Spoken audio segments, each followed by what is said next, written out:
So the labor movement in the US and globally are huge supporters of the financial transaction tax.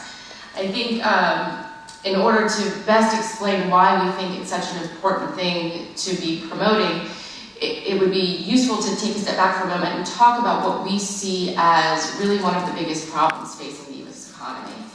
And that's the problem with what Jared was talking about in terms of allocation of capital.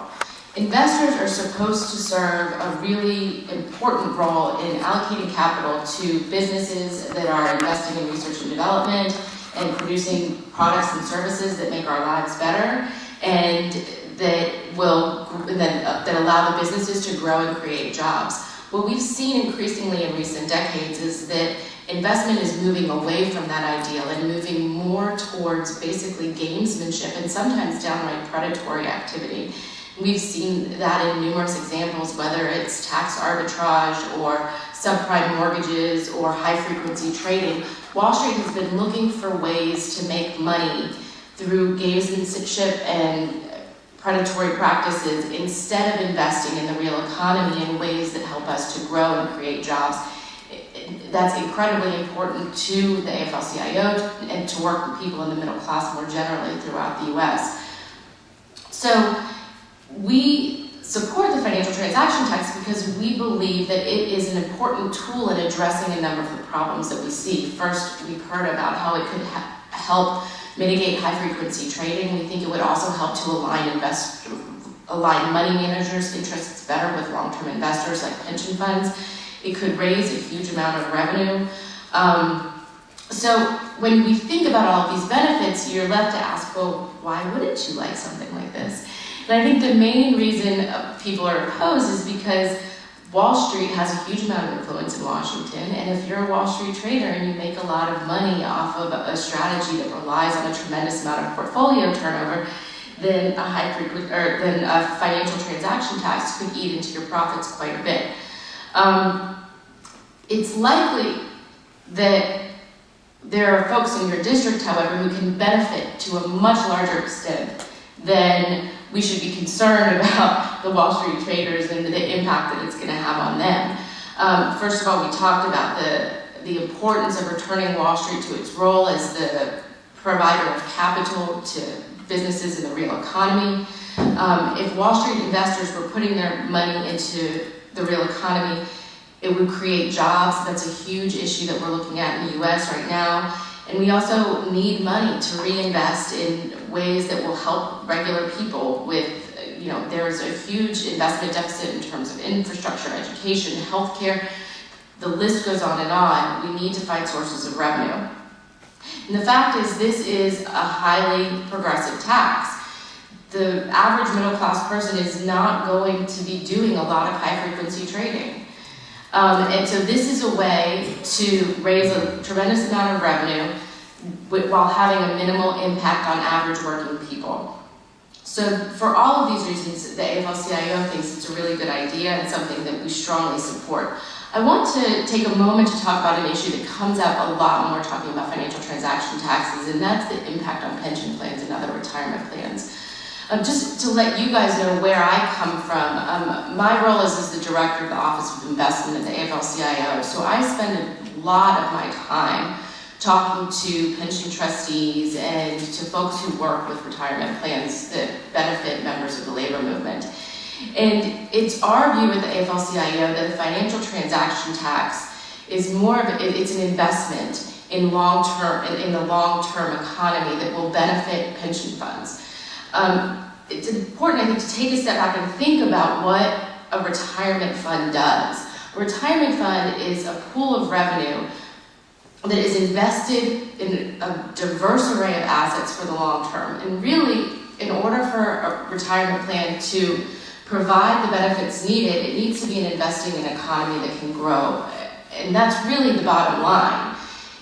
There may be investment strategies that are trendy and may perform well day to day. You may be able to make a lot of money in high frequency trading if you put your money in there now and pull it out. But the problem is that as a pension fund or as a 401k investor, you're invested across the broader economy. And so a small uptick in one part of your portfolio when it's creating downward pressure on the rest of the assets that you hold is not useful in the long term. So what we need to really be focused on is trying to find ways to grow the economy more broadly. That's how pension funds, that's how 401k plans are going to be sound and provide for the retirement, well, I should say. Pension funds are much more likely to provide for retirement security than 401k plans ever would be. But we really need the economy more generally to be growing, and a financial transaction tax is a way to support that goal. Another benefit, I would say, of the financial transaction tax is that we see right now that oftentimes there's a disconnect between pension fund trustees and investment managers in terms of their time horizons. Pension fund trustees, when they're looking at investment strategies, need to find investments that are not just going to perform well for the next quarter, the next 2 quarters, the next 5 years. They are looking out to try to provide returns for their current retirees as well as people who are just entering the workforce and are going to be retiring 30 or 40 years from now. And so to take away the incentive or to mitigate the incentive to engage in excessive speculation and high frequency trading, you're making the investment managers look more closely at what's going to perform well in the long term, which is the same as it's going to align the perspective of the investment manager with the pension fund trustee. Going back, I think one other thing that's really important to the labor movement is that we talk about the lack of investment. We also talk about the impact of working people in the 2008 financial crisis. We lost trillions of dollars and lost wages, lost savings, household wealth, and states also lost billions of dollars in tax revenue.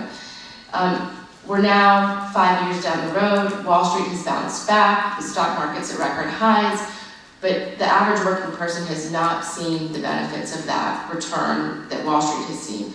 The financial transaction tax would be an excellent source of revenue that would have Wall Street help to pay to rebuild Main Street and lay the groundwork for long-term economic prosperity.